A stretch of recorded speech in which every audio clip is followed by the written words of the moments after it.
Yo, what's up, everyone? Good evening to y'all, or freaking good morning if you're on the opposite side of the world and stuff. But give me 1 second, man. Holy crap, my camera is all over the place right now.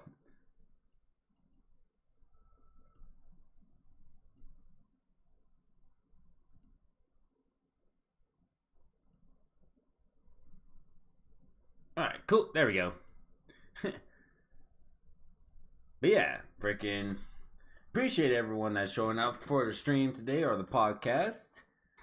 I basically got in contact with Fearless not too long ago and stuff, so he should be on his way.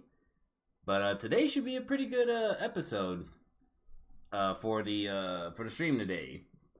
You know, there's a lot of good hot takes or topics we're going to be talking about, as well as some things you probably should check out and everything.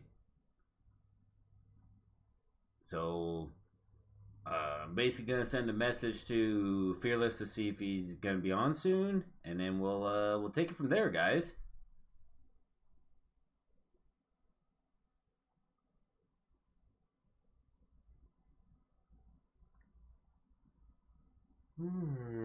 Yeah. Whew. Yo, what's good, Dom? Glad you could join the podcast today, man.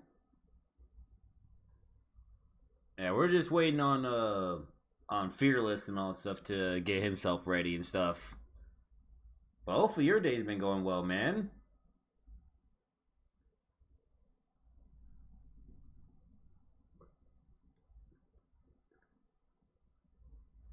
But man, I could definitely say my freaking my growth on YouTube has actually been going pretty good and stuff. Like, I remember I literally had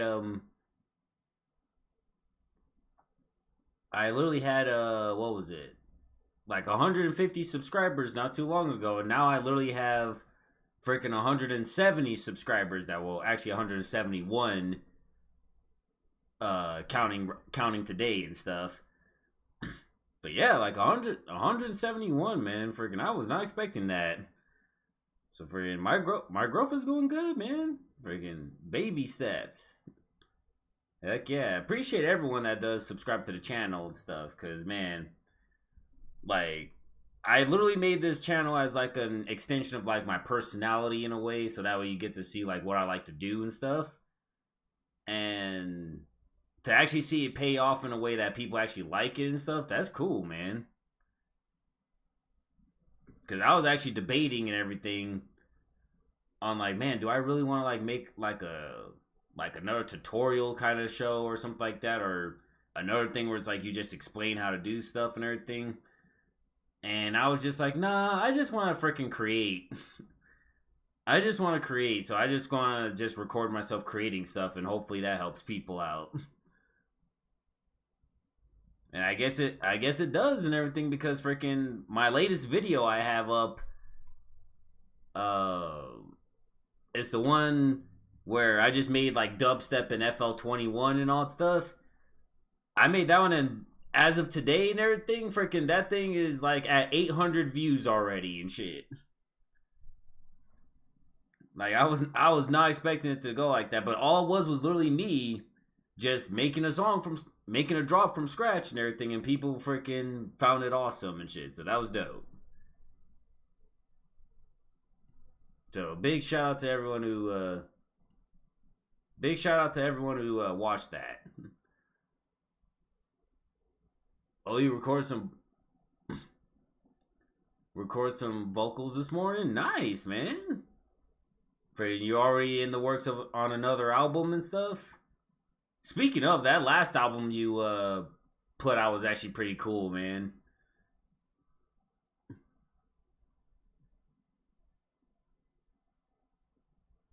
Made a TikTok the other day and it got 100 views. Nice, bro. Yeah, I know like the most I normally get would be the most I would normally get would be like 200 or something like that. But hey, you know, you get the views and everything, so there you go.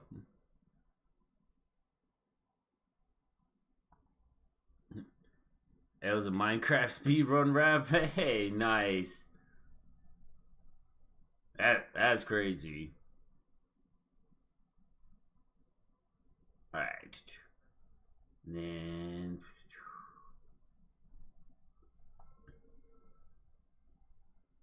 see, let me pull this up real quick.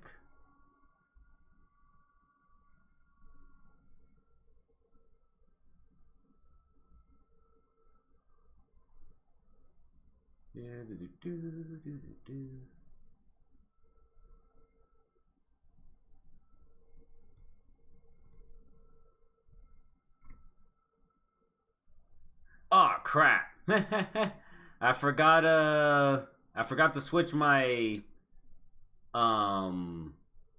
yeah. Forgot to switch my thumbnail.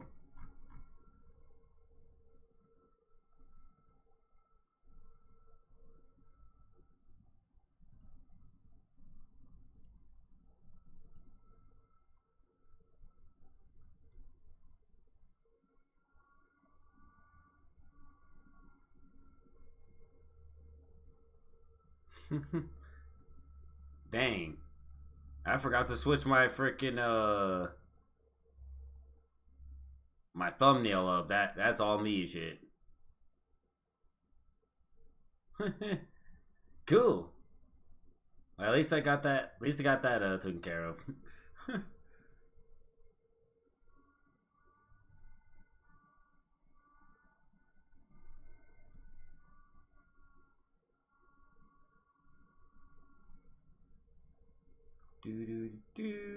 Do. Next project's gonna be chill, went full experimental on the last one. Yeah, you did go really experimental on the last one, but that was good. But that was cool, man. Freaking, it's nice to actually change. It's actually nice to change stuff up and all that stuff, so that way you're not just like always stagnant and making the same stuff all the time and stuff.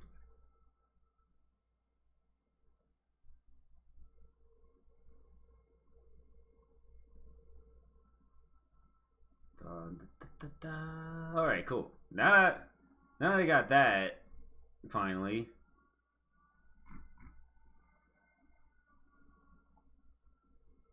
All right, so let me switch over to this one real quick.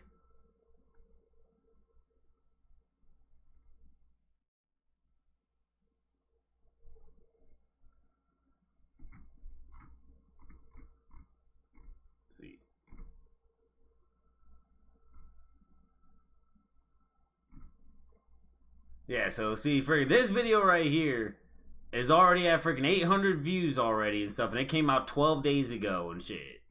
That's by far my best performing video out there right now and shit. That's just nuts.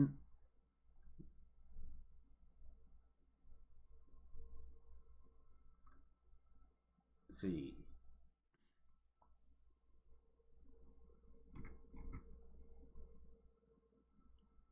But yeah, so one thing I want, since I guess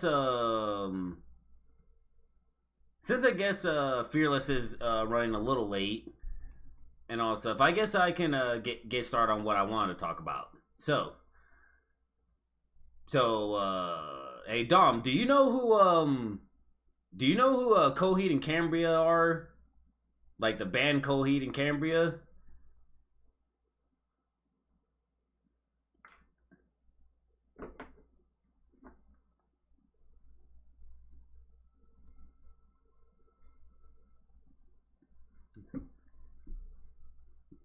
Nah, all right. So yeah, they're like an old band and all that stuff that came out like I would say I think it was like during the '70s era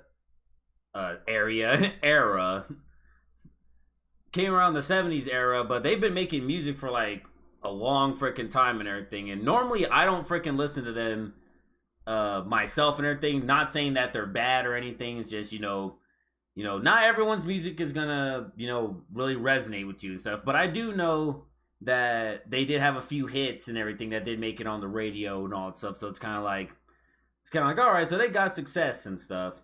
So I normally don't listen to these guys, but their latest album that they put out though, that is actually really freaking good, bro. It's this album called it's called Vaxis 2: A Window of the Wavering Mind. And apparently it's apparently part 2 to this whole series and everything that they're doing. But this is part 2 to Vaxis and everything, which is like an armory war taking place in intergalactic space-time and shit and stuff. But thing is, the armory wars have been going on for like the past freaking like 7 albums they've done and shit, and over the past like few years and shit.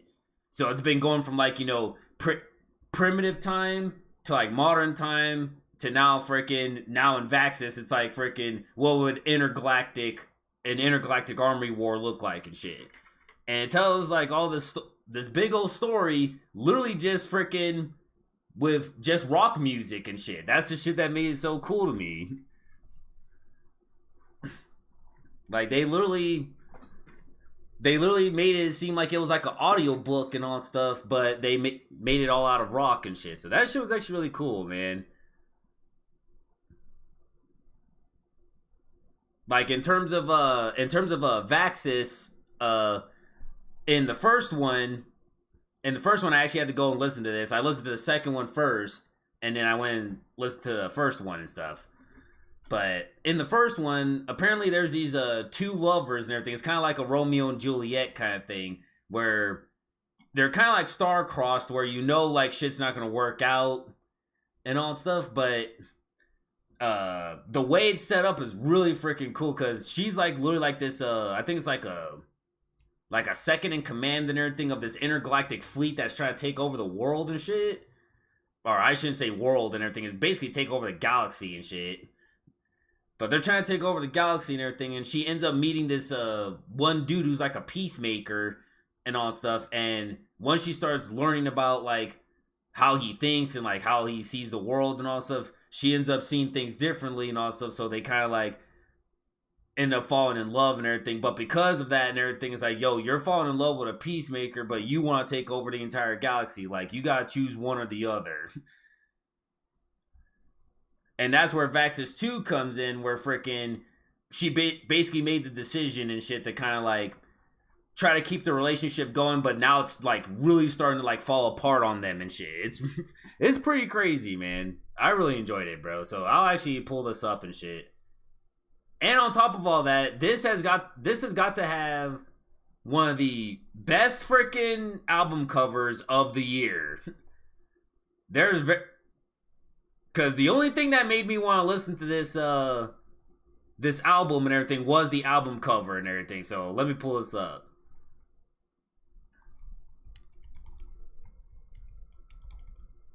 Let's see. Where is it at?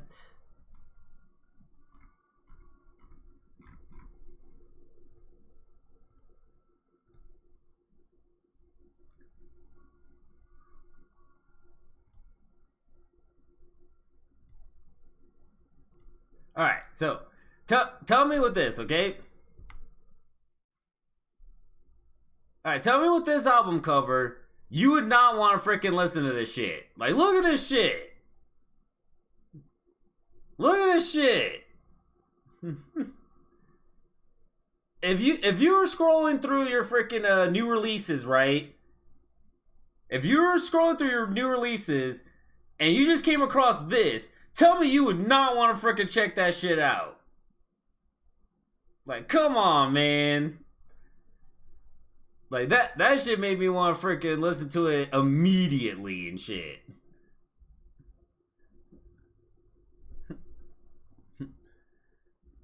But yeah, so definitely this is an album I would say definitely check it out and stuff.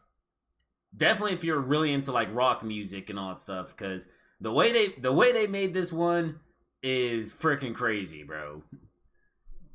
So I'll say that much right there, man.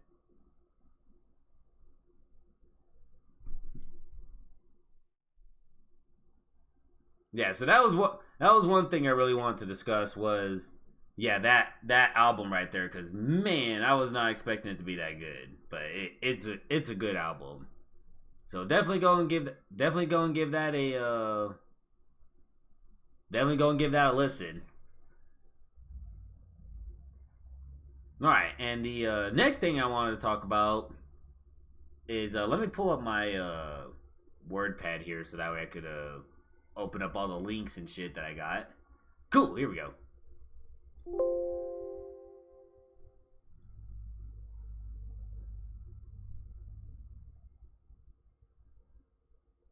All right, so this one I really enjoyed this right here and stuff. So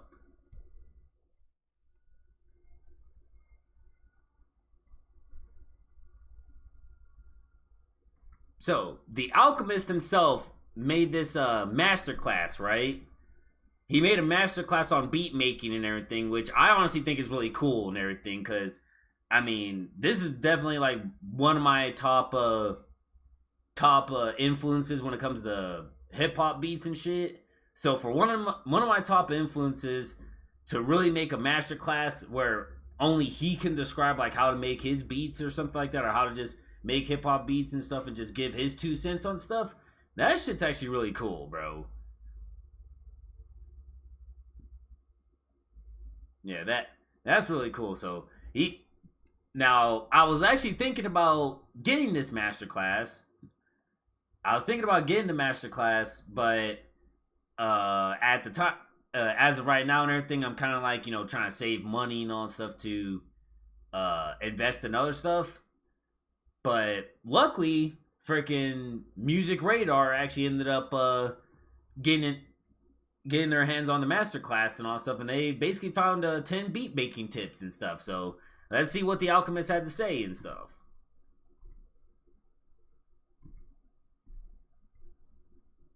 Yeah, get out of your ad. Right, so making a name for himself in the 90s through his work with Mobb Deep and Dilated People, the Alchemist rose through the ranks to become one of the most in-demand producers in hip-hop, lending his skills to a staggering list of rappers that include Nas, Eminem, Mac Miller, Lil Wayne, Rick Ross, The Game, 50 Cent, Jay-Z, and Jay Electronica, and Kendrick Lamar. And that's just scratching the surface. Yeah, he's been working. Excuse me. The Alchemist has shared his studio secrets for the first time as part of an all what is that? All art? All art. All right, all art. We'll just call it. We'll just call it that. Well, he made a masterclass in there, and it's an in-depth series of video tutorials that dig deep into his crate digging ethos and shit. He comes up with techniques for the Akai MPC and beat making wisdom and all that stuff. Excuse me, I had a freaking scratch in my throat. Here we present a selection of 10 essential beat making tips and tricks pulled from the Alchemist's masterclass released today through All Art. So, number 1 is inspiration is key. So, a record is just source material. It's there to inspire you. If you're not inspired and it's time to make beats, you might skim the needle over a record and find nothing there. It may be that you're not inspired. Because if you're inspired to create, you can take any piece of noise and make something creative. That's true. That's true. It's not the record that's gonna make your beat. It's you that's gonna make the beat. It's just source material. So take a look at that, man. It's not the record that's gonna make your beat. Even though a lot of people like to say like, well, it's the sample that makes the beat and all this stuff. Like, nah. You still have to make the beat in your own creative way and shit. It's just, like he said, it's just source material. Right. It's just source material. I've listened to the same record in two different mindsets to have to realize this. Of course, there's there is such thing as a good record, but I've seen guys make beats out of nothing. It's the person. It's not the record. It's not the drum machine. These are pieces to the puzzle, but you have to drive the car and everything. So, but pretty much, yeah. Treat your samples and everything like it's literally just, you know, like it's inspiration and stuff. Start with the sample first. In the early days, I used to find the sample first. Finding the sample first is still a great technique. You can really kill a beat if you have a vision when you take the sample first. You might be sitting in Starbucks somewhere and a sample comes on, or you might be in the car with somebody and you Shazam something. Your ears always have to be on. In those instances, getting the sample first and organizing from there is the way to go. Or you could start with the drums first. For me, I got to a point where finding a sample and then adding the drums to bass became boring. It was too specific. I wanted to make things that were beyond me. When I make a drum beat first, when I make the drum beat first, I don't know where I'm going, and there's possibilities there that are beyond what you can imagine. I start with the rhythms, the tempos, and then I play records over the top. Something is gonna land, and then when I play records over the top, something's gonna land off beat, and it's not gonna be so planned. I play a drum beat and let the record play. That's a technique that's more about your ears than your hands. When you do that, the record's not all in time. And there's moments that'll happen when you hear something and you're like, oh shit, stop the beat, spin the record back, and grab that sample. When it's not so perfect, then it's not so perfect, and those beats are the ones that I'm more gratified by.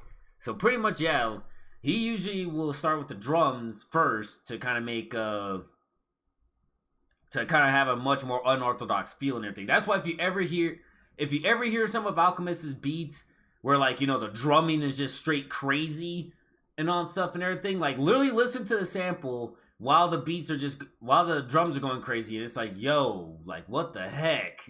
Like, how was he able to fit all of that in this beat and shit? But he found a way to do it.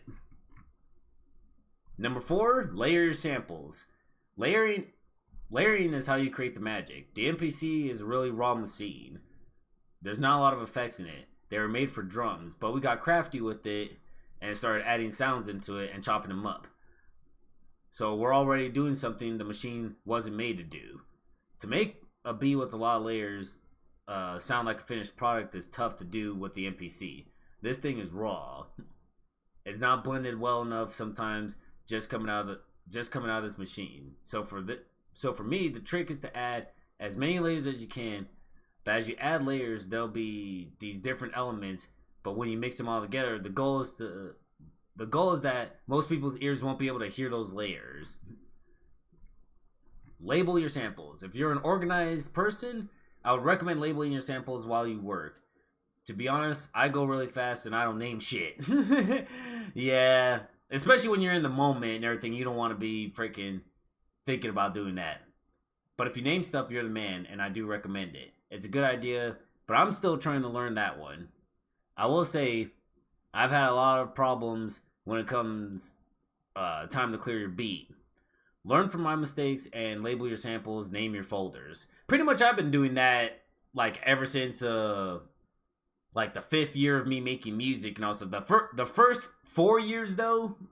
First 4 years I was just like put in there and everything and make it, and then every time I go back and work on the track and everything, it would literally take me like the first 30 minutes just to figure out like where everything was. But now that I actually label everything as I go and everything, now I actually know, like, all right, this is the chords right here. This is the melody right here. This is the bass line.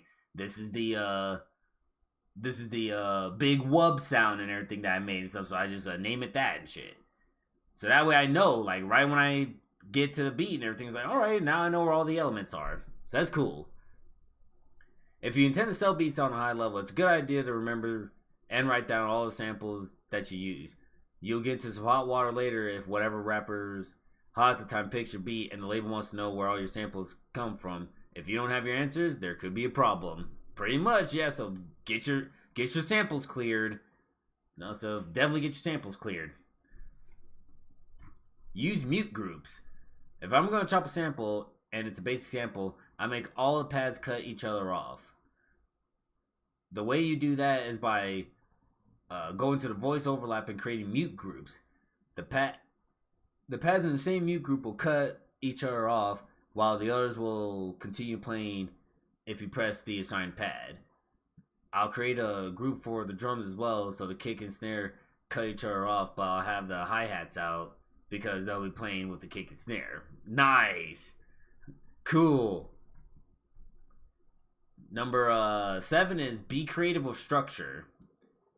I like to build a beat while I'm making it. As soon as I get 2 bars tight, I'll copy it to 4. Then I'll turn that 4 to an 8. And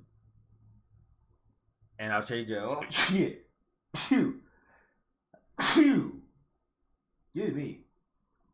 Sorry about that, guys.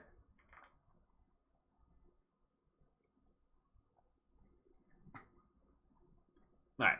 Then I'll turn that 4 to an 8, and I'll change 1 bit of the drums on the 8. Maybe I drop a hi-hat or a kick out, or I might add a fill, or so it's a little bit more interesting of a sequence. Then I'll take the 8 and copy it to 16, and I'll add some sounds to the 12th bar. Essentially, I'm building a song. So pretty much he's building the beat as he goes. Yeah. In the early days, I didn't do this. My beats were just taking whatever sample, making a basic loop and playing it through. But I learned over the years that you should give your beats a little bit of structure, even if it's imagined structure in your head. This would be a cool intro, or this is where a rap might come in. For example, create a race course for a driver. Create a race course for a driver to drive through when they hear the beat. Don't overdo it, but give a little bit of detail to it because it can give a rider some type of direction. Nice, man. So that's one thing I definitely struggle with, is being creative with structure when it comes to my beats, because a lot of the beats, nowadays they tend to sound the same and all that stuff. So, it's kind of like, all right, I just gotta make it sound like this and then sound like that, and then bam, we're good. But if you're able to be creative with the beats, and also like some of the most creative beat structuring I've seen has come from Jid's newest album, The Never Story. Not The Never Story, The Forever Story. I need to get used to saying that.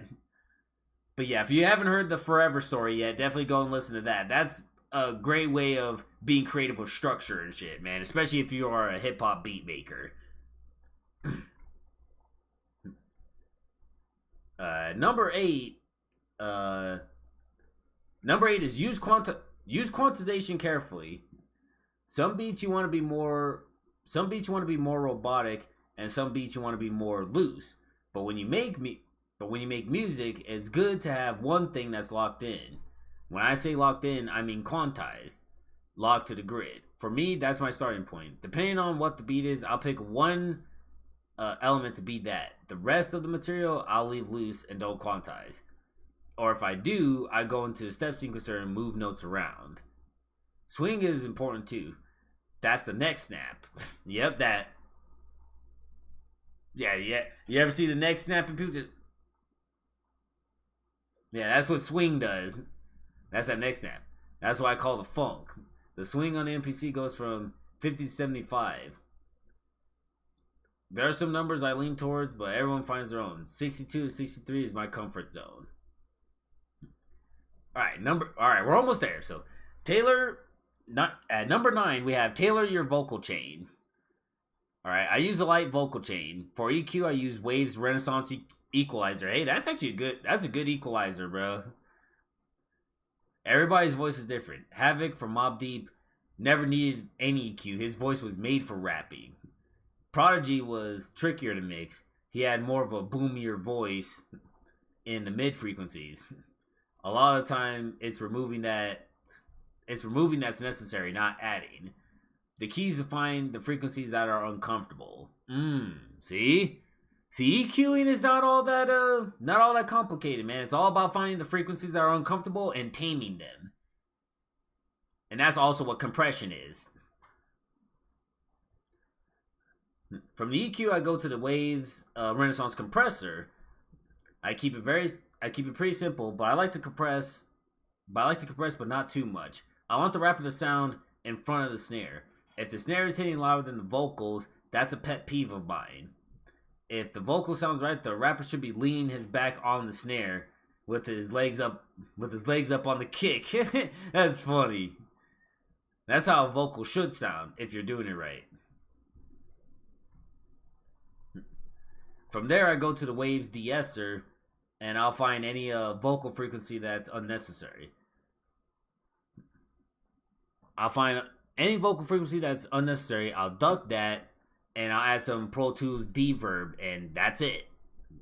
See, he keeps it very simple, man. Like I see a lot of people who like to go crazy with their vocals, which is fine. You know, it's your music. Go ahead and do it. But if you just really want like just prominent vocals that stand in front of the mix and everything, you don't need to do all that. It's just friggin' EQ, compressor, and some reverb, and you're good.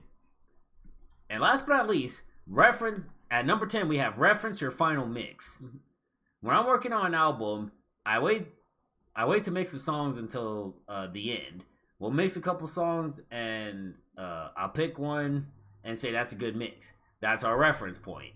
So basically using a reference track, that's what he's talking about. I like how those vocals are sitting frequency-wise with the beat. That's our bar. Let's aim for that. That would be the bar that the rest of the mixes will be compared to. If you don't have on your own, pick a mix out there that you love. Steve Sola, Mobb Deep's engineer, always had one Mobb Deep song called Burn that he'd mixed. It's an excellent mix. It had all the elements you want. And whenever we'd mix, we'd always have that on the A-B button where he could switch and reference it. It's a good trick to keep a good song that you love. Preferably a mix you've done, if not a mix by anyone. Keep it on the A-B. By which I mean, have a button in your setup that means you can switch from your DAW to the reference song. You'll have a point that you're aiming for so that you don't want to fall down the black hole of endless possibilities. That's key. Yep. So that's definitely one I gotta try out for myself and everything, is definitely having like a reference track, because normally I don't see the point in having a reference track half the damn time, but a lot of people say like, hey, it's great for if you want to match it to like a song that you think is really cool and all that stuff. So yeah. But yeah, those are definitely the 10 little tips and everything that Alchemist basically had in his thing. Well, these are the 10 tips that they took. I'm pretty sure he has more and all stuff in there, but freaking yeah. For the 10 that they found and everything, those are some great tips and everything. I really enjoyed that.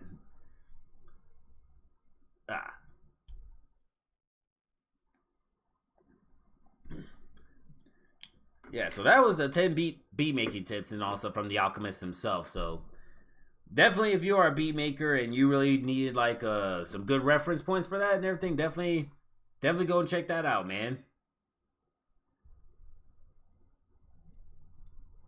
I know pretty soon I'll probably want to try out the masterclass myself, but until then, freaking it ain't going nowhere. It ain't going nowhere. All right. So this next one I want to talk about. So I'm not really big on like Kanye West's like stuff that's been going on lately with him and everything. I'm not really big on all that.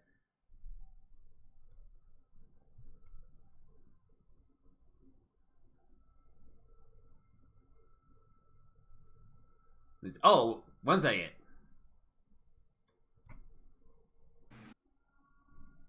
The answer?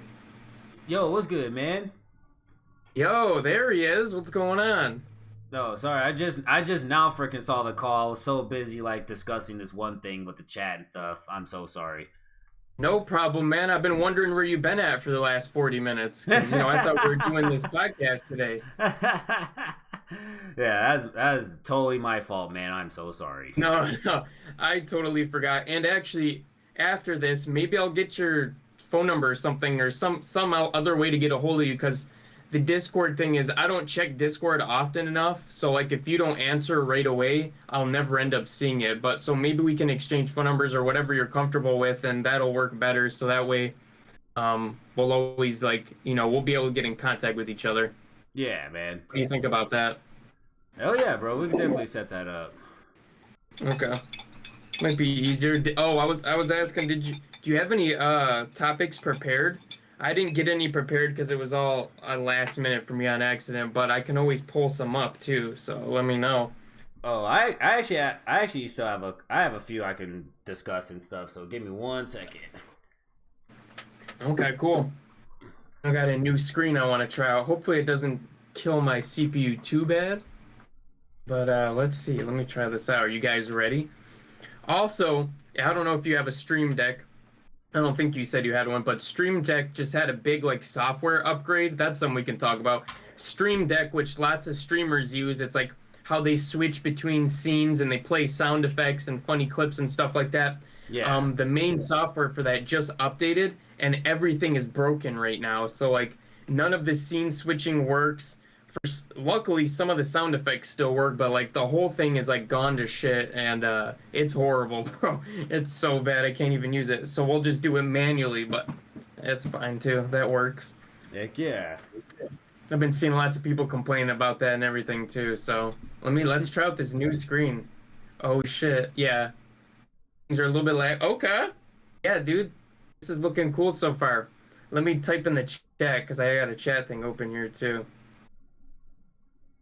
Make sure the chat thing's working. All right. It didn't show up yet. Man, how you been doing though? How's it been going? Honestly, it's been awesome, man. Freaking, I made this one video that's actually been blowing up and all that stuff that I really did not even expect it to blow up like that and stuff. So it's been going really good. I gained like I would say like an extra 20 subscribers just from that and stuff. So that was actually really crazy. But other than that, freaking, basically now on vacation from work, so I've basically just been busy hanging out with family and yeah, just making music finally and stuff, having the time to do that. Yeah, tell me about that video a little bit more. What did you end up doing? What was the topic? What it was all I was doing was literally just making a dubstep track from scratch, and well, not like a whole dubstep track, but just a drop and stuff. Just doing it from scratch using the features from FL Studio 21 and stuff, like the beta. And I guess really everyone freaking loved like all the new features that were gonna be in it, so I guess that's what made them freaking love the video and stuff. Because all the comments I have on. All the comments that I have on there is literally like, yo, like, I can't wait for this to freaking drop. I'm like, hey, freaking, you could try it out in the beta right now. Freaking, ain't none stopping you. Exactly, man. Damn, that's what's up. I love that because, yeah, you never really know which one's going to take off. Sometimes you get, like, a really good search terms in there so people find it from searching, or if it just ends up getting, like, a lot of average view duration, like, people watch most of it. Yeah. That'll just send your video off as well, man. Heck yeah, man. All right, so one thing I definitely want really to... quick. Oh yeah. Do you remember what that what's that website where you can set up all your stream elements and stuff like that? Do you remember what it's called? I'm blanking on it for some reason. It's not Stream Elements. It's not. It's like Streamlabs. Is it Streamlabs? I think yeah. I don't think it's Streamlabs. I think it might be that, if I'm not mistaken. One where it's got like all the free stuff on there that you can set up your OBS. Maybe it is Streamlabs. I'm just trying to fix the chat thing so it works on here. With what you were doing. Yeah. But yeah, I'm not too sure what it might be. I'll figure it out later. But yeah, freaking one thing I did want to discuss today was just to get it out of the way. Do you know who Coheed and Cambria are? No, I don't know. No, never heard that before. All right, well, they're like a rock band that was like, back in the past and stuff and everything. And they've still been making music to this day and stuff. Like me personally, I don't really listen to them. I don't really listen to them like that and everything. Like I don't go out of my way to like listen to their music and stuff. But I have heard a few of their hits when I was like younger and shit. So I was like, all right, these guys have a nice sound. So it's not like over the top good or whatever, but it's good. Like it's good for like if you want to like go for a drive and stuff. But Okay. but definitely their latest album, it's called Vaxis Act 2, A Window of the Wavering Mind. I have to literally say, man, freaking I had to give him credit on this one. This one was a good album. Cause it's basically a concept album that takes place in like intergalactic space and all stuff, but it's kind of like a Romeo and Juliet story and stuff. Like it was really cool, man. So I definitely recommend that. Interesting. Okay, I'll have to write that down and check them out. Yeah, I haven't heard of them at all, but it's cool if they're still making music and doing everything, you know? Yeah, like to me, it's pretty cool that still like rock musicians and stuff. They still make music to this day. The problem with it is that sometimes they fall into these pitfalls and everything where it's just like, oh, we're just gonna give what our audience like loves from us and everything, and that's it and all stuff. But normally, Right. if you want to go with the times and everything, you gotta kind of innovate a little bit. You know what I mean? You gotta do something different and everything. So when they start falling into that trap, it's kind of like, all right, well, you're just doing the same thing you did freaking 10 years ago and shit. Exactly. Exactly. So, Man, sometimes they can't get out of that little bubble that they're in with the type of music that they're making, and they just stay in the same lane, just stay in the one lane because they know it works. They know that's what their audience loves, but it's cool when they can jump out of it and actually come up with something that's good too, you know? Because that's another part of it. You can be creative, but if it's also like sounds really good, that's a huge win. exactly. Changing the game, you know? Yeah, and also I can also hands down say this is just my opinion, but this is one of the best freaking album covers I've seen in a while and stuff. Like let me show this shit. Let's see. Cause how I found this was I was just scrolling through YouTube Music and all stuff because that's normally what I use for streaming music. I was just scrolling through the new releases, and I swear to God, just based off the album cover alone, I was like, "Oh man, this shit looks like it's gonna be dope." I'm excited. Let's go. All right, so let me get right here. All right, so let me go ahead and share my screen right here. Yeah.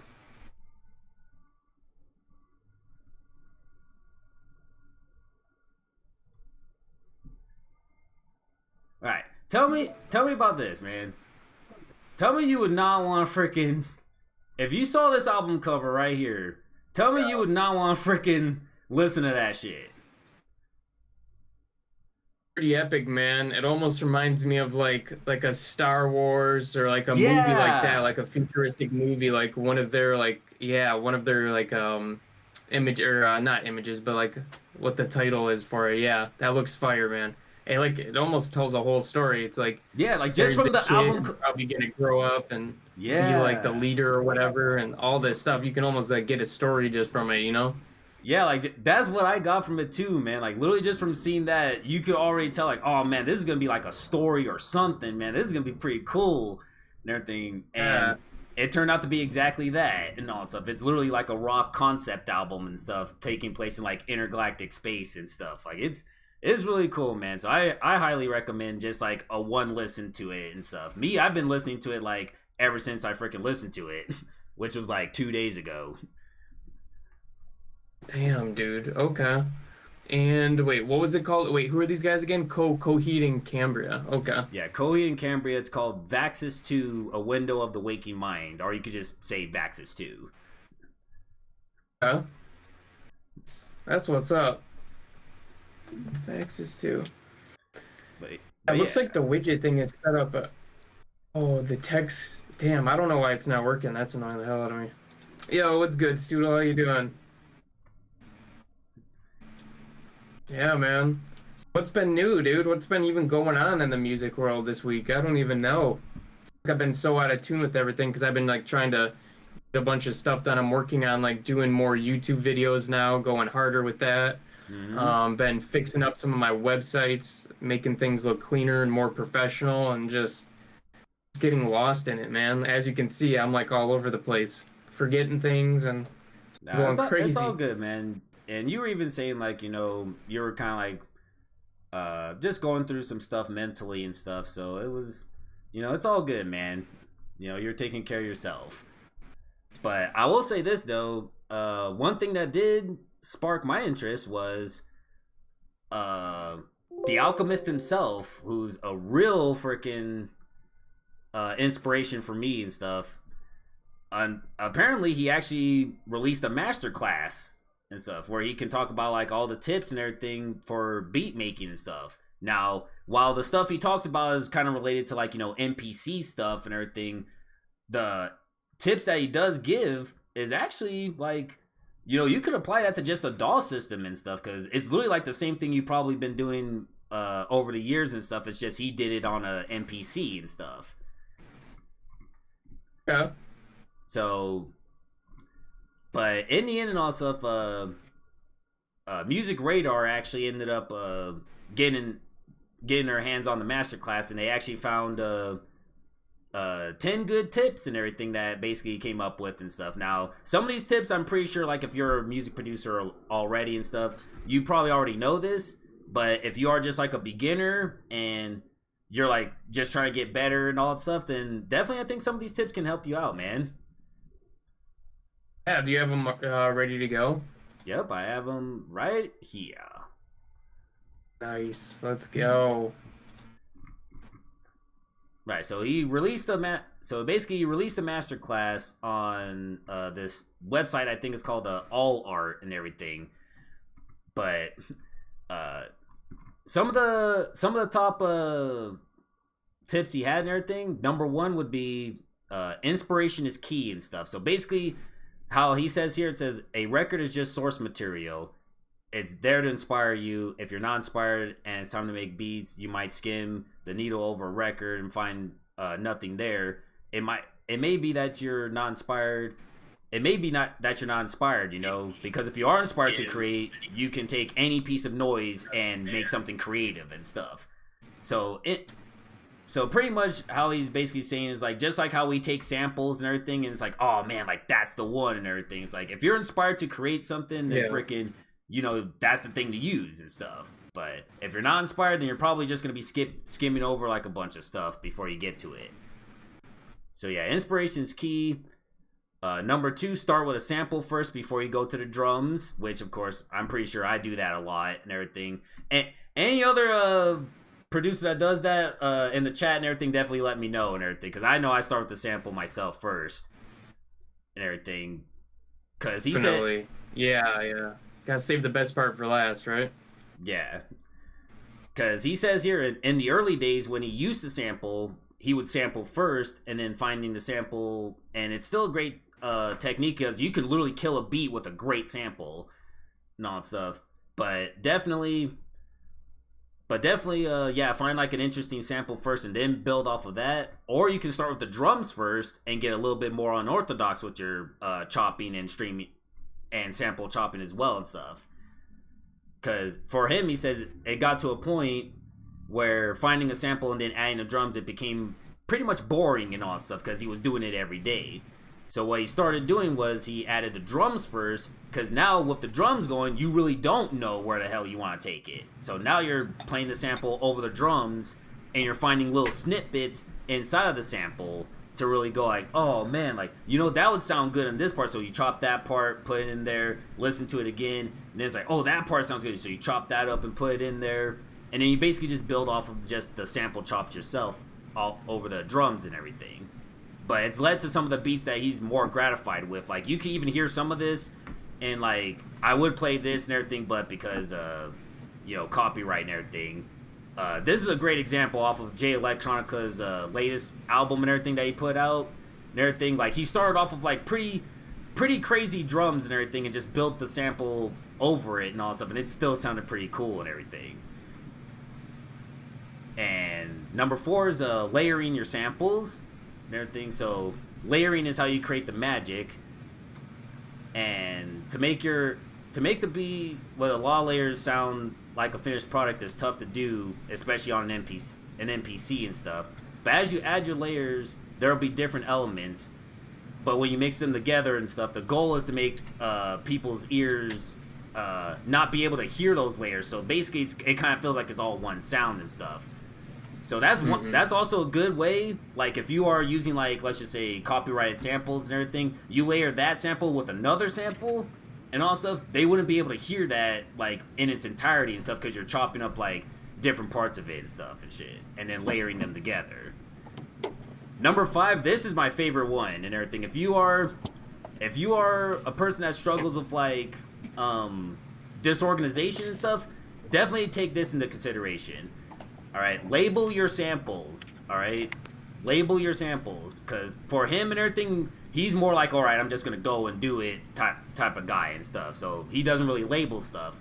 But if you label stuff, it makes stuff so much easier to find in the end. And plus, and this is another good thing, because he says here and stuff, if you intend to sell beats on a high level, it's a good idea to remember and write down all the samples you use, like label them down and everything, because you will get into some hot water if whatever rapper's hot at the time picks your beat, and then he ends up blowing up with it, and then they ask like, okay, well, what samples did you use? And you don't even have the freaking answer to that. They're gonna be like, oh, okay, like we gotta do a little bit of investigation on you. Yeah, I think with that one, like, you could almost just, like, what you would save the name of it in, like, so most people save their project files when they create beats, right? Mm-hmm. So I'd say, like, try to save that project file under the same name as the beat that you're making. So, like, when you export it, try to keep the same name as when you saved it in, like, Ableton or something. Yeah. So that way, you know the name of the beat, and you can look it up in your project files, and then you can open up the old project, and then you can click on the sample and see exactly what it is. And you could either go back into your files folders and see what it is there, or the name will be on the sample as it already is. So that's something that I tend to do a lot as well, because if you end up using a sample that is not royalty free, or you have to get cleared or something like that, you got to be able to find it some way or another. But it's funny because I've heard other people talk about, like, don't even worry about getting it cleared, like, just put it out there, and then, like, once there's problems that come up afterwards, then, like, go and try to get it cleared. It's almost like do it, don't ask for permission first, just, like, do the thing and then apologize later. That's like, I don't know, that's like use that in, like, different fields too. That's like something that a lot of people go by. I don't know, it just seems to work out better that way or something. But yeah, I totally get that. Yeah, man. But yeah, so that was definitely yeah, that's what it is. A very useful one and everything, in my opinion. So labeling your samples just for that alone and everything is good. But yeah, I also see your point too, because I know people that do that too. It's like, oh, I'm just gonna sample this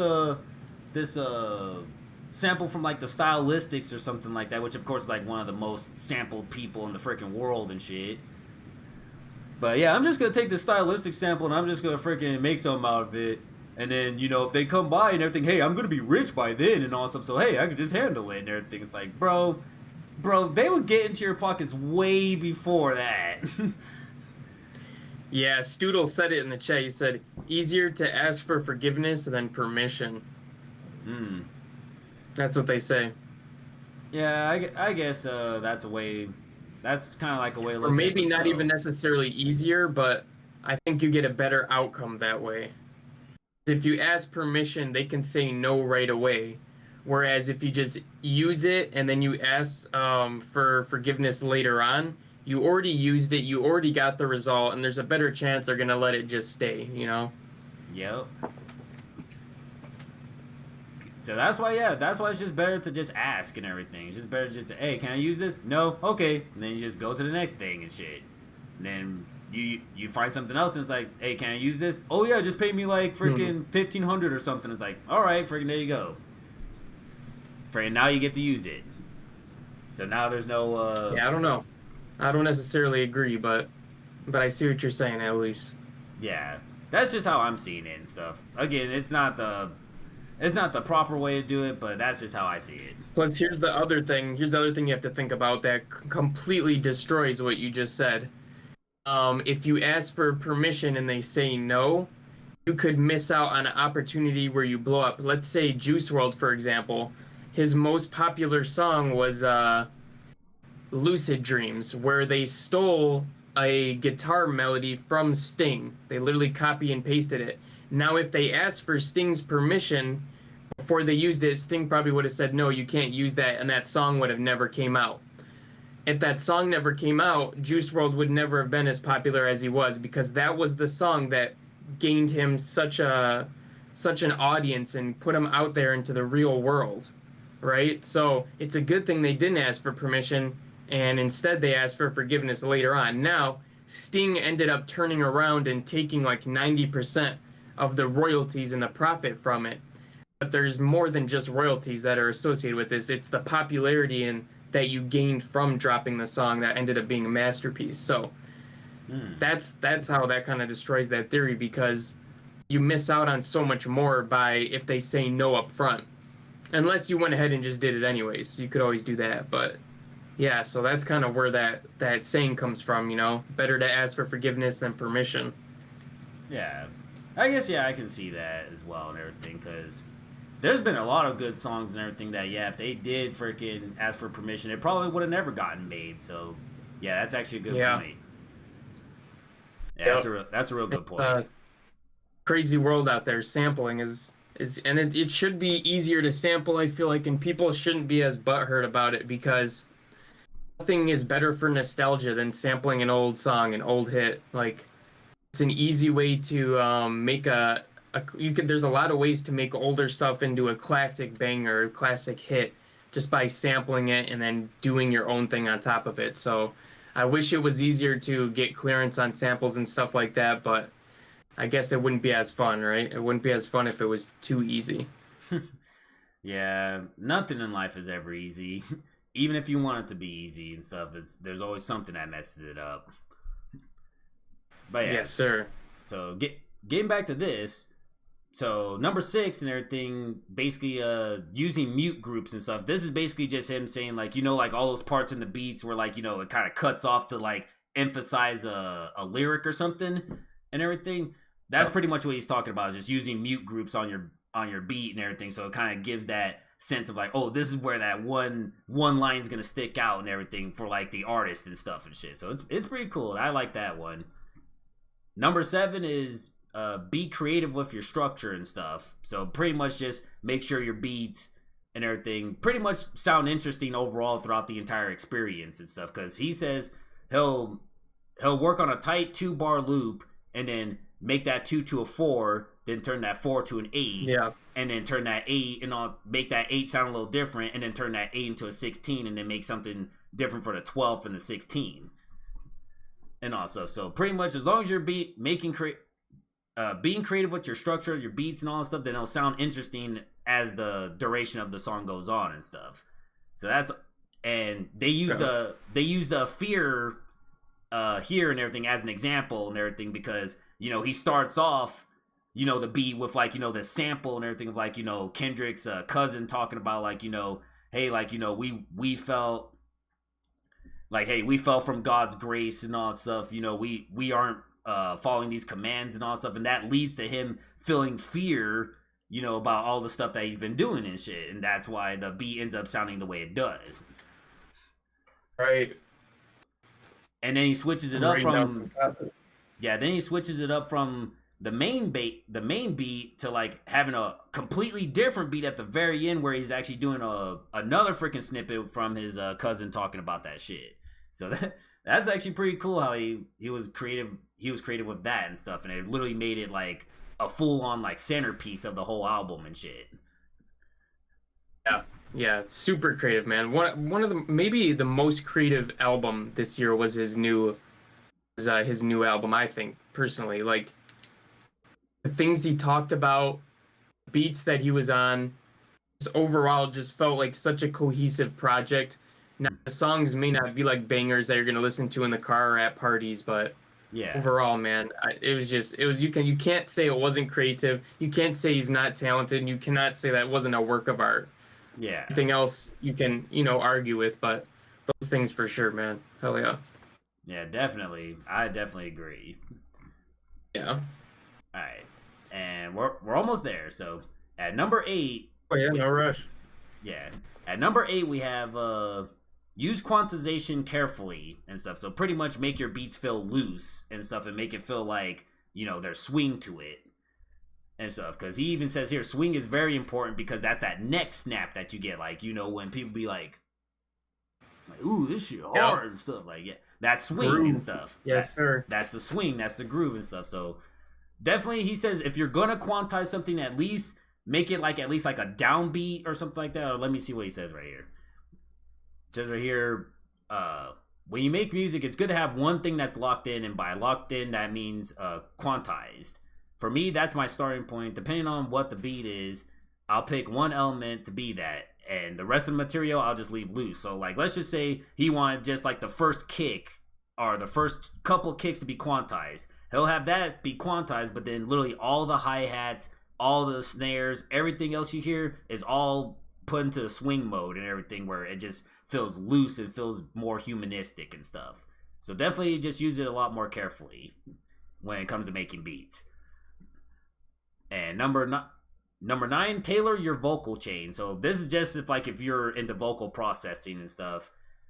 For him, he uses a light vocal chain. Like, he just uses like a Waves Renaissance equalizer, which honestly, that's actually a good equalizer. I'm not gonna lie, it's actually a good equalizer.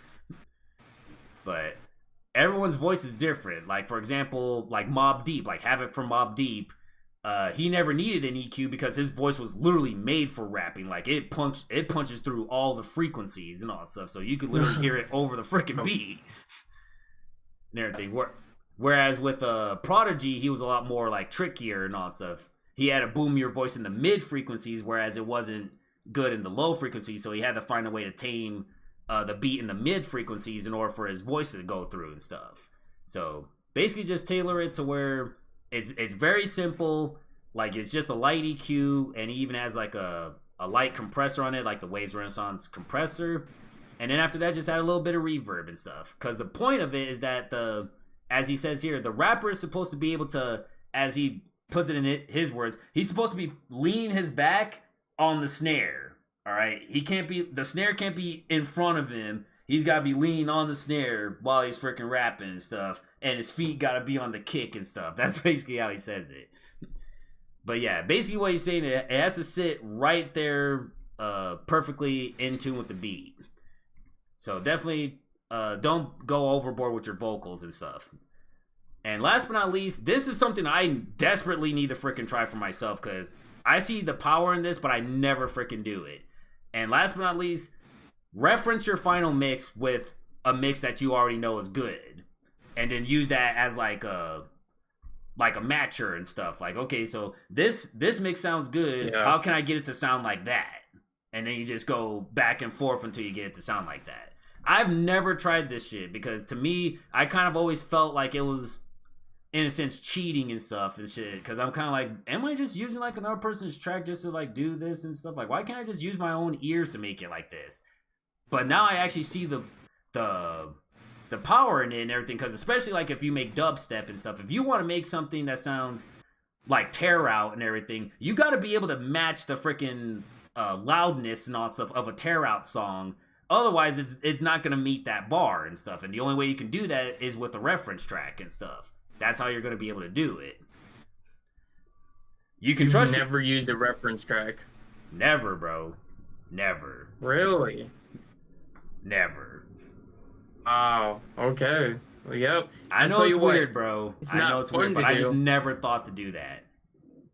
Yeah, it's not something... using a reference track is never fun, because it's just like an extra step when you just want to be done with the song or whatever, but... Yeah. It's one of the more beneficial things, especially for getting your sound and your leveling like you hear in mainstream music or more popular music per se, not just mainstream, but Yeah. yeah, that's interesting. Okay. So you're gonna start doing it now? You're gonna try it out at least? Heck yeah, man. I'll definitely try it out Nice. for.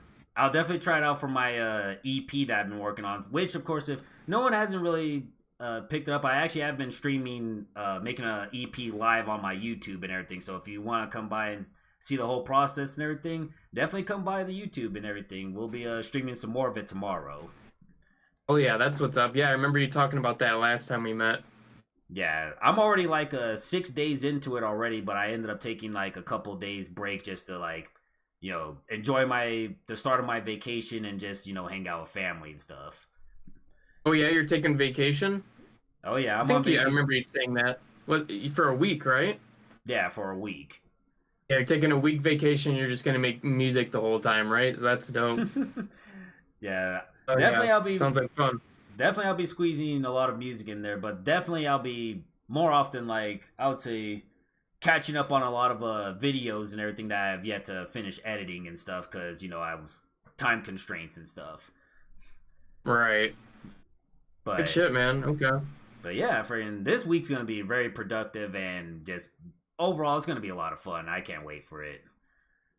But yeah, those are the 10 beat making tips from the Alchemist himself, which I thought was actually pretty cool. Again, some of these, like if you've already been making beats, you probably already know it and stuff. But it's always good to get a good little refresher and all that stuff because sometimes, especially me, I tend to kind of overcomplicate some stuff every now and then, and it's always good to just hear from like a person who's made it to go like, no, you don't really need to like go all like crazy with it. Just do this and that, and then it sounds good.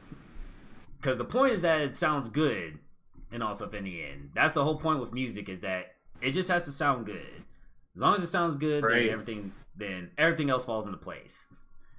Well, hey, really quick before you take that down, do you Oh, read or can you read through each one of those one more time really quickly and then let's like pick what our favorite one is and then everybody in the chat let us all know right. which one of these is your favorite or your whichever one you think is most important.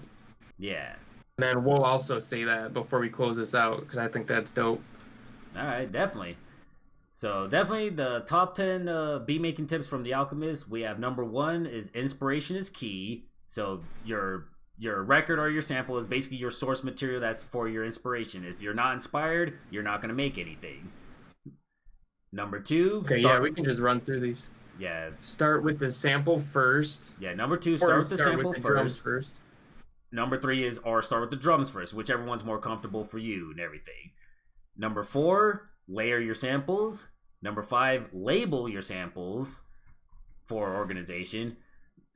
6, we have use mute groups. 7 is be creative with your structure. 8 is use quantization carefully. 9 is tailor your vocal chain. And 10 is reference your final mix. These are, yeah. Now that I'm looking at them all like that, some of these are just kind of random, honestly. But if I had to pick one, I'd probably say the reference, honestly, referencing your tracks because, yeah, like I said before, it's never something fun to do, but I think it's so important to not only reference your tracks, but try to match like the samples that they use in those tracks because there's a reason that artist used all those samples together. Like for instance, the kick, the snare, the hi-hat. It's because all of them work together really well.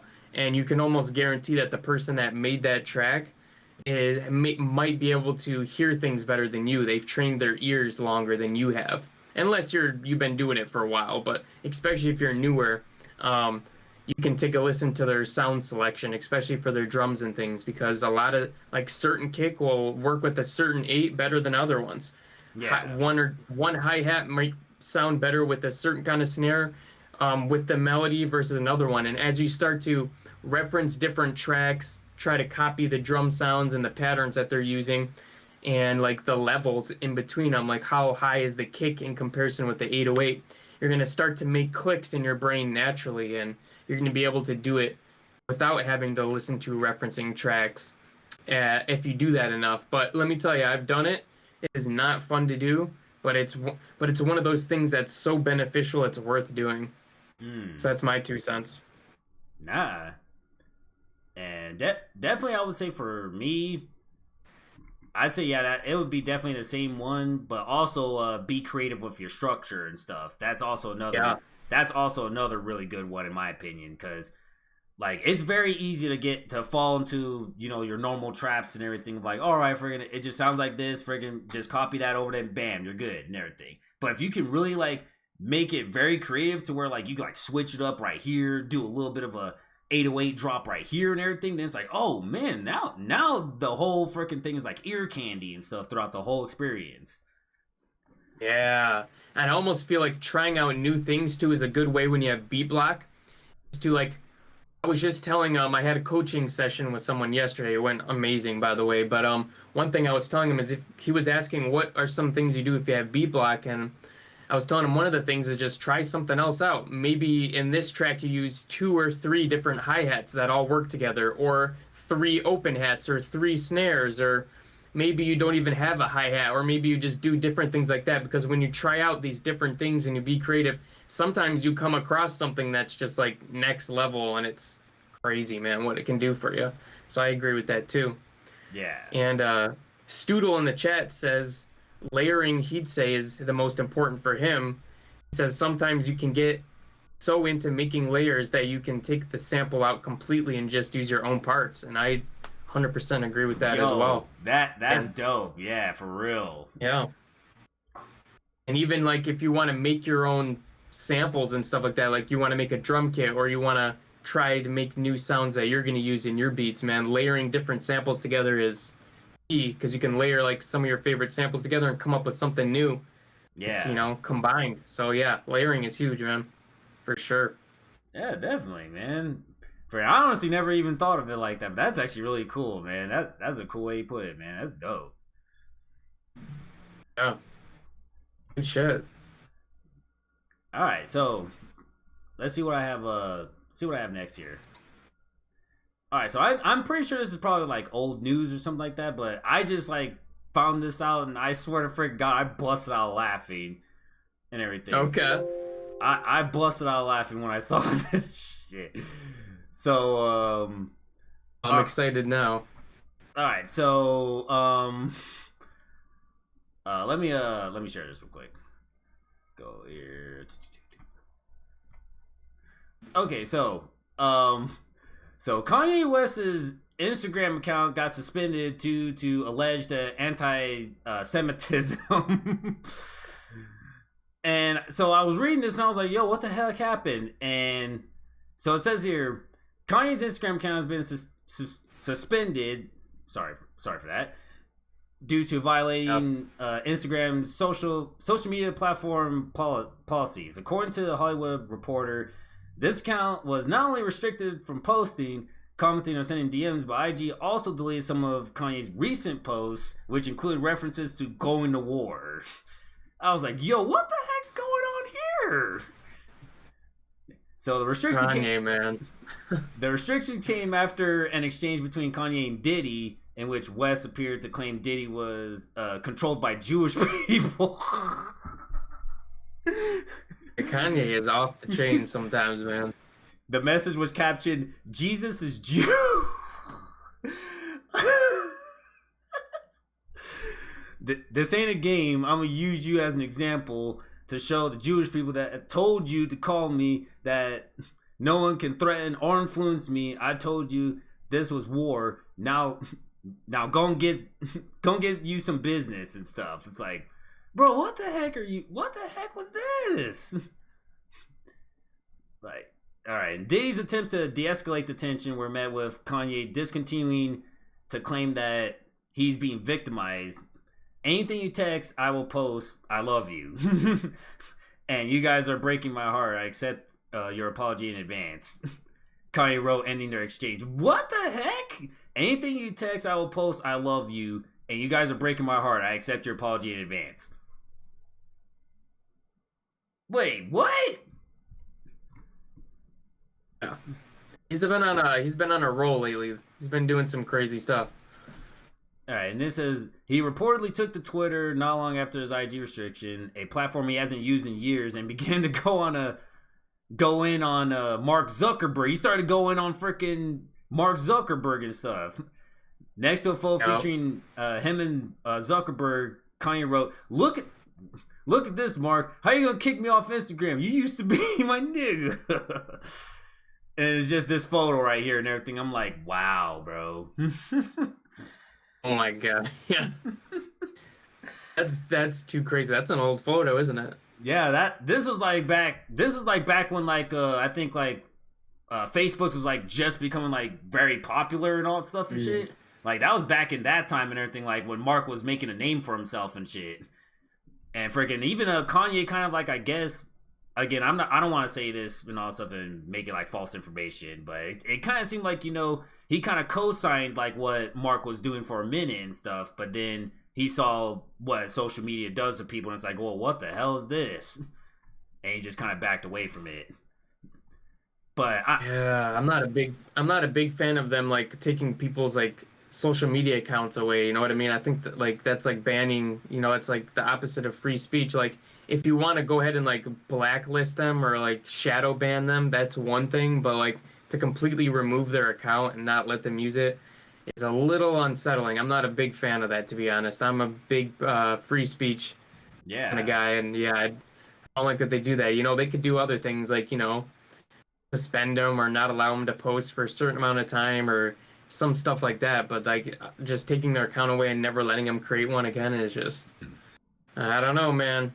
Yeah. Once they start doing that, what's next, Exactly. Got a lot of control. That's the problem too, is like these social media, they got a lot of control because everybody's on them, right? Like Instagram, probably the biggest social media out right now. So you take that away, that's a large chunk of like someone's business and what their potential could be and their brand. Yeah, pretty much any social media platform. Yeah, like pretty much any social media platform. Like if you make a living off of that and freaking they're able to suspend you like that, man, like you got really be careful, bro. You gotta really be careful. But this is what led me to go to the next part, because I read this part and it said he's been making headlines since revealing his controversial White Lives Matter shirt and everything. I was like, when did this start? So I had to freaking look this up and everything. Mm-hmm. And that led to pretty much... Oh, shit. That pretty much led to this video and all that stuff, which pretty much explained that and everything. I don't know if the chat can actually see the video. We can see it. Oh, you can see the video? Okay, cool. So this is what it led to. DX Daily, and Kanye West has come out and explained why he wore a White Lives Matter t-shirt during a new interview with Fox News. Ye addressed his controversial Paris Fashion Week stunt in a conversation with Tucker Carlson on Thursday, October 6th, revealing that he thought the shirt was funny. I do certain things from a feeling. I just channel the energy. It just feels right. It's using a gut instinct, a connection with God, and just brilliance. Like as if you asked like Tanya Harding how she did the triple flip or the triple spin, she was in so much practice that when it was time for her to skate in a competitive format, it just happened. Like it happened outside of practice. It happened in the real format, and that's what's happening. Is God is like preparing us for the real battles. And we are in a battle with the media. Like the majority of the media has a godless agenda, and the jokes in that work and this whole like, oh yeah, he's crazy and all these things, they don't work because the media has, they've also watched travesties happen, just even specifically to me, and just watch it and act like it wasn't happening, and they stay quiet about it. What have they? I want to answer the white. Yeah. I feel like someone caught what I was saying, the comparison to Tanya Harding about the White Lives Matter. My dad is an educated ex-Black Panther, and he put a text to me today. He said, "White Lives Matter, ha ha ha ha ha," and I said, I thought the shirt was a funny shirt. I thought the idea of me wearing it was funny, and I said, "Dad, what do you think it was funny?" He said, just a Black man stating the obvious. Yeah, that my favorite response, because I kept on thinking like, they're looking for Yeah, man. So I kind of get what he was going for. It was like, yeah, like, you know, the media does actually like play with our emotions like that and everything, but in a sense and everything, I could probably just like play the rest of it and everything. And he probably gets the whole bread and butter of it and stuff, but it just freaking got to me that it's like, yo, I get that, you know, the media does this shit and all that stuff, but the fact that you are literally going out of your way and doing this and showing off like a shirt that says, you know, White Lives Matter and all that stuff, and you're literally thinking like, oh, nothing's gonna freaking come from that. Like the media's freaking the media's twisted everything up to where literally everything's like reactionary and stuff. So the minute they see it, of course people are gonna freaking make a big deal about it and all that stuff. But the fact that he just still did is like something. Yeah, you know what's interesting is that it may seem like sometimes it seems like he's off the rocker and he's doing like such crazy stuff all the time, but one thing's for damn certain is that he's in the news consistently. Mm-hmm. He's always doing something crazy, mentioning something wild, coming up with new crazy products, leaving companies, doing all this stuff. It seems like he's always in the news, and he's consistently in the news, and he's staying relevant. Yeah. And while it does seem like he's off the rocker sometimes, I have to wonder if some of it is for relevancy, because he's obviously a brilliant man. He's obviously one of the smartest artists alive. He's a billionaire for damn sake, but he's always in the news. He's never getting stale. His name never fizzles out. He knows what he's doing. He definitely knows what he's doing. He's brilliant.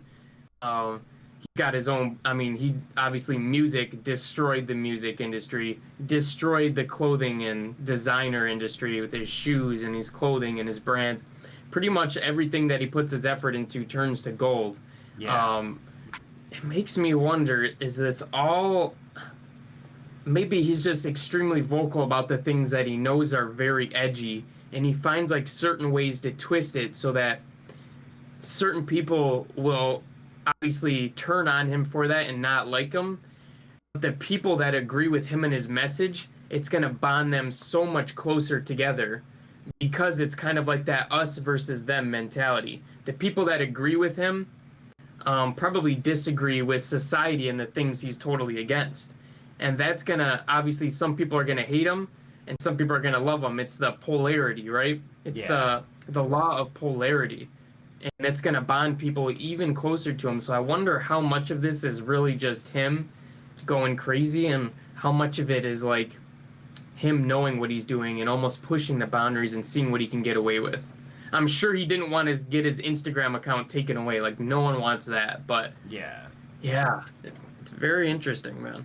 Yeah, it does make you wonder for real, man. Like, you know, what really is all this like really for and all that stuff? Like, even I even heard from freaking Rick Ross himself and everything. Even he says like, honestly, at this point and everything, like, Kanye just does this because he knows that literally this is what people freaking want to see and all stuff. They want the shock value. They want to see this shit. So that's the reason why he freaking does it. That's how he stays relevant every freaking day and everything, because he finds like the most left wing topic that people would never even think anyone would freaking say, and he'll just say it, and people freaking be like, "Whoa, he really said that?" and everything. It's like, yeah. Okay, so it sounds like Rick Ross was saying the same thing I was.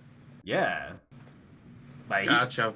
He basically sees the strategy and all that stuff. Like, now, me personally, I don't know if it is a business strategy or anything. That's the thing I don't know. But one thing I can definitely say is that if that's really the truth and everything, then yeah, Kanye is definitely a genius in marketing and stuff. Because, man, he's able to keep himself freaking going and everything no matter what. Super relevant. You got to imagine that at least a percentage of it is the marketing and branding aspect. Yeah. And then another percentage is him just being so deliberate with his ideas, or maybe deliberate's not the right word, but so vocal about his ideas and things that he thinks are true. It's like, it's almost like it's almost like his life is out there for everyone to see, right? Kind of like it. I bet you when he started dating the Kim Kardashians and those people, or that girl, you know how their life is so public. It almost seems like ever since he was with Kim and now he left her, or she left him or whatever, he's still putting everything out there. It's almost like the mistakes he does, everybody sees. The good things he does, everybody sees. He's almost like growing and evolving into this person in front of all of the media to see. And because of that, he's keeping that relevance. But he's also doing some crazy stuff. You know what I mean? Oh, Like, yeah. you wouldn't want everybody to know every thought or everything you said. There might be some controversial takes that you have or some weird things that you think about, but you're not putting everything out there for everybody to see, but he is, because he's in the spotlight. You know, he's such a huge figure, such a role model in good and bad ways. But yeah. Yeah, definitely, man. But yeah, so that was definitely a story that freaking, when I found that out, I was like, wow, bro. Like, normally I don't be looking up a lot of stuff from Kanye, because like I said, it's usually just a bunch of shock value marketing stuff and everything. But that one in particular and everything, when I saw that, I was like, wow, what the hell did he do now? And then I just had to find that out. While we're on Kanye, I'll share one that I have right here, because it's about Kanye too, so you might as well just tackle it all. Ooh, and I think okay. I touched on this. Well, we didn't end up doing one last week, but the week before, the last time we did one, we ended up talking about this a little bit. So this is kind of an update to it. Let me go ahead and pull this up. Boom. So Kanye has officially terminated his Gap partnership, and Adidas is up next. So I think what they said is Adidas, he's waiting for the contract, the timing of the contract, and then he's out of there. He's done. But he's officially terminated his partnership with Gap. He's officially taken that stance. You can read a little bit of this. Kanye West doesn't do anything halfway. The Yeezy founder has finally taken his beefs with business partners Adidas and Gap to the one logical endpoint. He's confirmed that he'll leave both companies at the end of their respective Yeezy contracts. So let's go down right here. He said Kanye rarely does interviews or speaks to the media about his hijinks. That's a weird word, hijinks. But made an exception for Bloomberg, to whom he explained his rationale for leaving Adidas and Gap. He said, "I made the companies money. The companies made me money." Profound. He said, "We created ideas that will change apparel forever, like the round jacket, the foam runners, the slides that have changed the shoe industry. Now it's time for Ye to make the new industry. No more companies standing in between me and the audience." That's spoken like a true hustler, man. Yeah, Let's see. They say, considering Kanye's immense loyal following, it's not so surprising that he'd eventually go independent. The seeds of his latest move were planted earlier this summer when the first official Yeezy Instagram account suddenly appeared, blue check account and all. Is this it right here? High snobriety. Damn, they already got 4.8 million followers, but yeah, you got the blue check. Yeezy's first physical retail store will be in Atlanta. So, sounds like he's leaving Adidas officially, and he's making Yeezy a separate entity all on its own, which honestly is a very smart move, because he's relevant. He's constantly in the news. People are going to follow him. Dude, people love Yeezys. Yeah. I love Yeezys. So yeah, shout out to him for this. Makes sense for him to actually now like really open his own business like that and stuff. Like that's cool, man. Because, you know, he's accused Adidas. I'm sure you guys have seen the foam runners that he came up with. Adidas went ahead and made their own foam runners, which look a little bit different, but they're almost exactly the same. I don't have a picture of it here, but let me see if I can pull it up while I'm talking about it. But it was almost exactly the same, dude. Yeezy foam runners, but it was almost exactly the same, and it was crazy that they did that. I wonder if there's a picture of just go to Google Images. You can see that they're so similar, but the thing about the Adidas one is it actually has a shoe liner inside of it. Okay, here you go. You can see how dang close it really is. Yeah, this is absolutely ridiculous. I wish this was a bigger picture.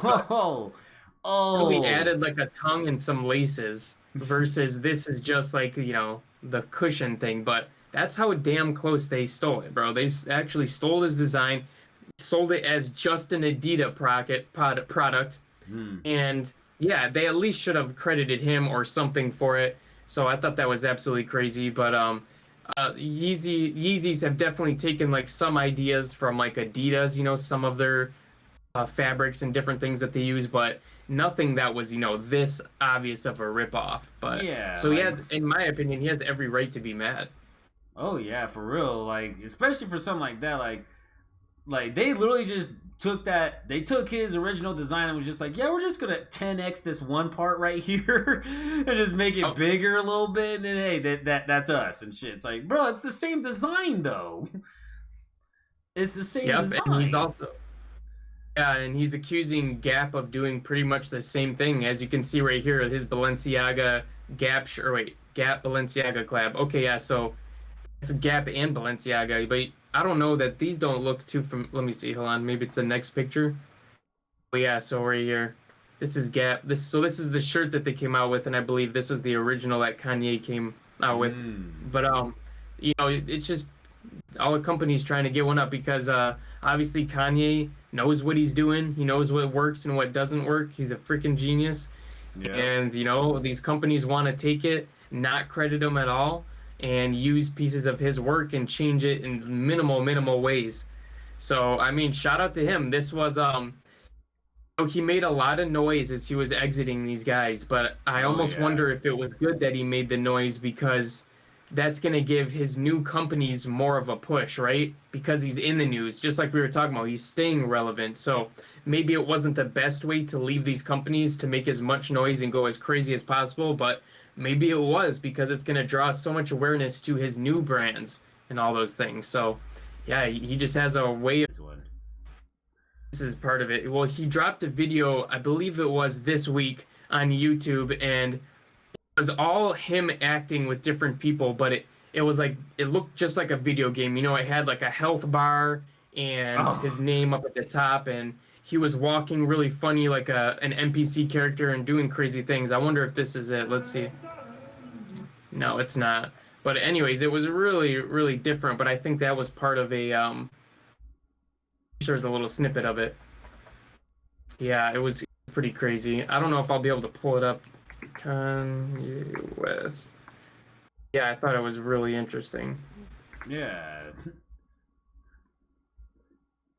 What do you think about this whole Kanye West thing, man? Like him leaving, terminating Gap and Adidas, and do you think it's a good thing for him, or? Well, I'm pretty sure, like, in terms for him and everything, I'm pretty sure anything kind of is going to be pretty much good for him and stuff. In terms of, like, I would say, like, when it comes to, like, an advertising thing and stuff, then yeah, like, anything will be freaking good for him and stuff. But I'll say this, it is a little bit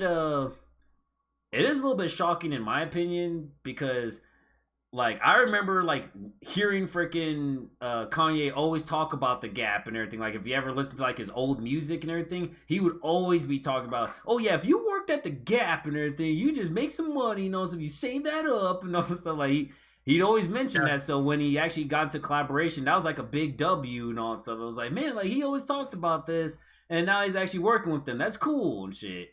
And now, like, years later and all that stuff, it's like, hey, like, we kind of had this falling out, so...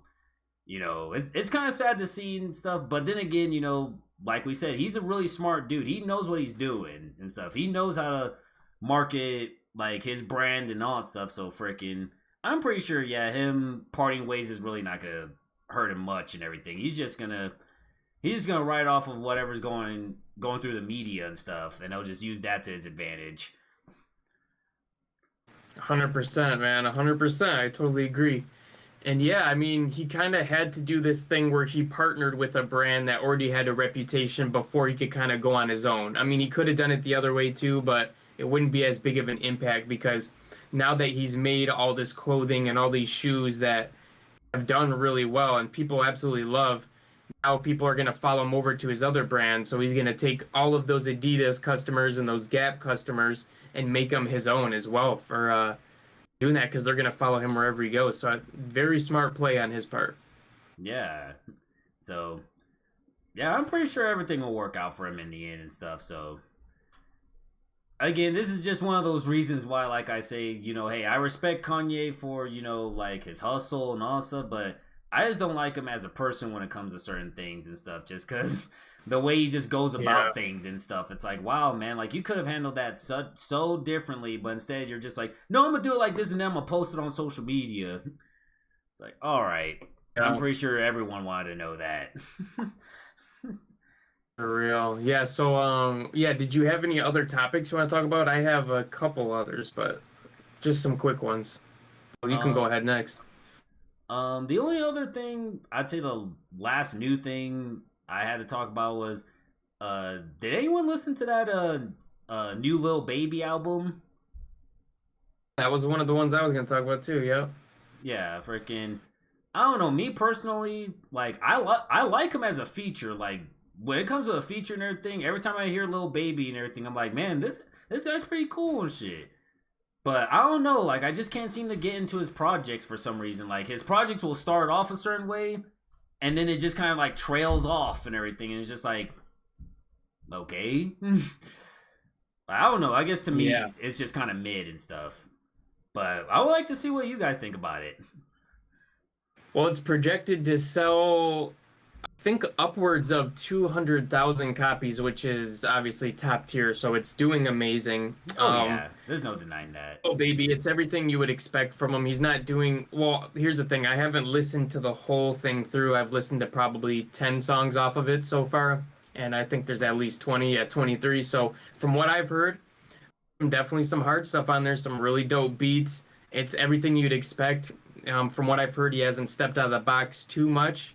I'll have to listen to the whole thing before I can give a complete critique, but I mean, he knows what works, right? He has a template, and it's kind of like what we were talking about the other weeks where rap music is just doing the same thing over and over again. It's not really changing up much, and everybody knows that, and Lil Baby knows if he just does this sort of deal with this sort of flow on this sort of beat, people are going to love it, it's going to sell, and it's going to do numbers. So it might just be a case of, yeah, it's the same thing again, but it works, and it sounds good, and it's different lyrics. So here you guys go. Here's like 23 songs that are exactly what you would expect. No one's going to complain because it's not something so left field like Drake's House album. It's not something so completely different where people are going to complain, but you know exactly what they come to expect. So I definitely think there's a few songs in there that are really dope, especially the beats. If you guys just listen to this for the beats, and you can get some inspiration from some new kinds of beats and new like hi-hat patterns and cool stuff to do, there's a lot in here. So I've heard so far, I like it so far. It's nothing to run home about, nothing too crazy, but yeah, definitely some bangers on here for sure.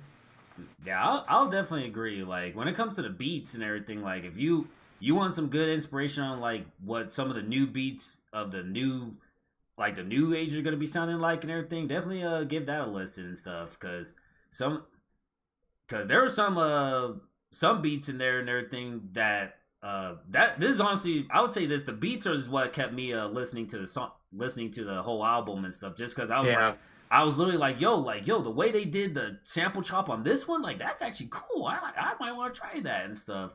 Or the way they sequenced like the 808s and all stuff in one song and everything had me going like, damn, like I didn't even think to put an 808 like that and stuff, you know? Like I ended up getting inspiration just from the beats alone, but as for like just him in general and everything, I was just kind of like, alright. Yeah, exactly. And that's always something to gain inspiration from. And did you see this album cover too? When I first saw it, I thought it was all his faces and he was just like putting his face on there, but I think these are his kids now.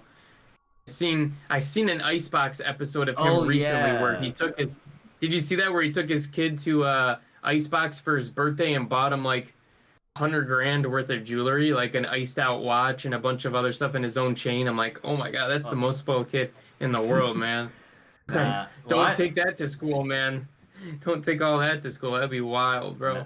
You don't want to take that to school for sure. But I'll say this: the first time I saw this album cover and everything, I'm not gonna lie, I did freaking laugh and everything. I was like, bro, this has got to be the most egotistical freaking album cover I've seen in a long time.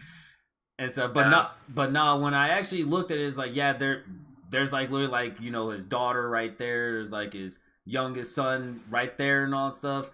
And that's like his teenager and everything, and that's him and stuff.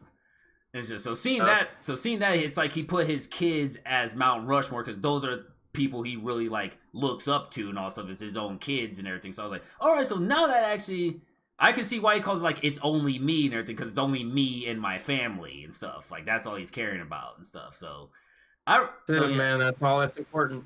Yeah, so once I put 2 and 2 together, I was like, all right, that's actually a cool album cover. I like that. But I'll admit, when I first looked at it, I freaking busted out laughing.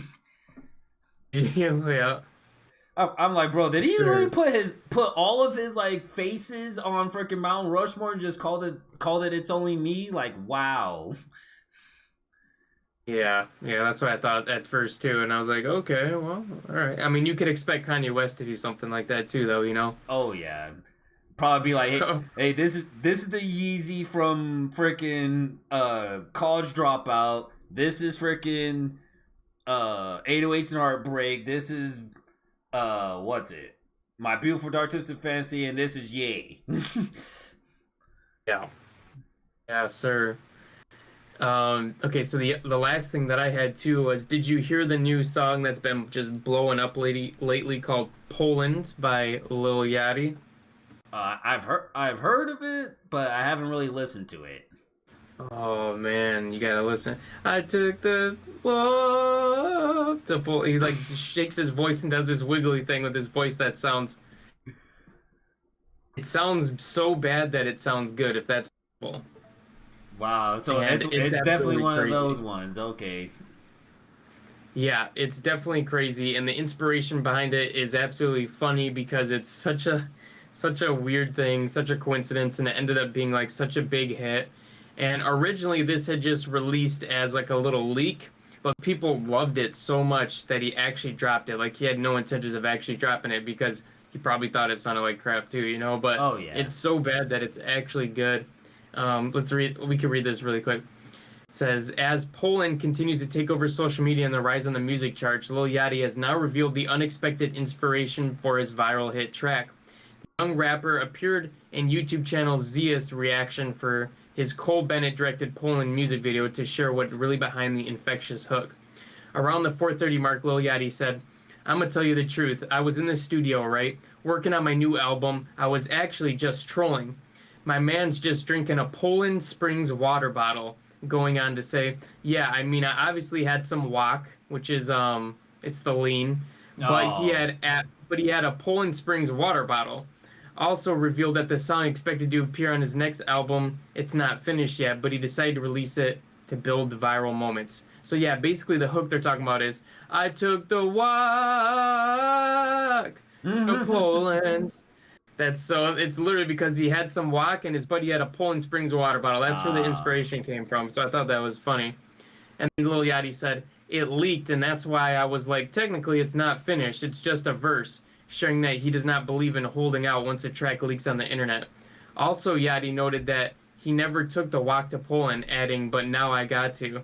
Oh my god. So yeah, it's like a 1.5 minute song or something. So yeah, it's literally like one verse and then his hook, right? A couple times. So yeah. The inspiration behind it it's too funny, and it just became I can't get it out of my head. I'll say that. I'll definitely have to listen to it, man. Especially if it's only just like a minute and a half and everything. I'm pretty sure it'll be worth something. Yeah, it'll be stuck in your head for sure, and you'll see what all the... I guarantee you'll hear it on your own somewhere if you don't end up listening to it. It'll pop up somewhere just because it's been around the block 10 times, man. It's out there. And also, shout out to Zias and everything. He also makes really funny content and all stuff, so definitely go and check out him and stuff. He mostly does like reaction videos and stuff, but man, can I say like the energy that he brings all the freaking time to the reactions is just great. Like you can't help but just have a smile on your face every time you're watching it. Yeah, man. Good shit, man. All right, that's all I had to talk about. Yeah, that's pretty much what I had and everything as well. Okay. Well, that was pretty good show for being unexpected like that and last minute. But yeah, I think we did good. We talked about a few things. There wasn't too much in the news in the last week anyways that we could have talked about, but those were the biggest things that I've seen, at least. So but yeah, definitely we'll keep an eye out for some other stuff that happens throughout the week. Now that I'm on vacation and everything, I know I'll be able to probably gather a good amount and everything throughout this next week, so it's gonna be fun. But definitely, yeah, if you guys haven't, go and check out that Coheed and Cambria album and everything and all that stuff. It's really good and everything. Trust me on that. So definitely go give that a listen. And definitely for everyone in my chat, if you've seen the description, there's the links to all of Fearless Beatz socials and everything, including even the one YouTube that we're streaming the podcast on. So definitely go and give them a follow and subscribe to those and everything to keep up with all the new podcasts we're going to be doing for the next week and stuff. Yep, and all of your links are in my description as well, so go give him a follow, show him some love. Yeah, we're going to be doing this weekly as much as possible. Last week we had some stuff go down, so we couldn't make it, but yeah, we should. And then I think I'm going to try to get your contact information so that I can get a hold of you better. That way I don't miss any of your messages in Discord or whatever. Oh, yeah. Definitely. But Right, man. Well, shit. Enjoy the rest of your night, and yeah, I'll be talking to you real soon. Heck yeah, man. It's always fun talking about this stuff, so really can't wait for the next time, man. Yes, sir. Okay, well, I'll talk to you then. Heck yeah. Later. All right, chat. That was a lot of fun. I appreciate everyone that did show out for the stream and stuff and the podcast. Definitely go and show Fearless Beatz some love in the description and stuff. Go to his IG, go to his YouTube, everything and stuff. And also check out his SoundCloud for all of his beats as well. So until next time, guys, I'll see y'all tomorrow for working more on the EP from scratch and stuff. Until then, guys, peace out. And y'all have a good evening and a good day for you if you're on the other side of the world.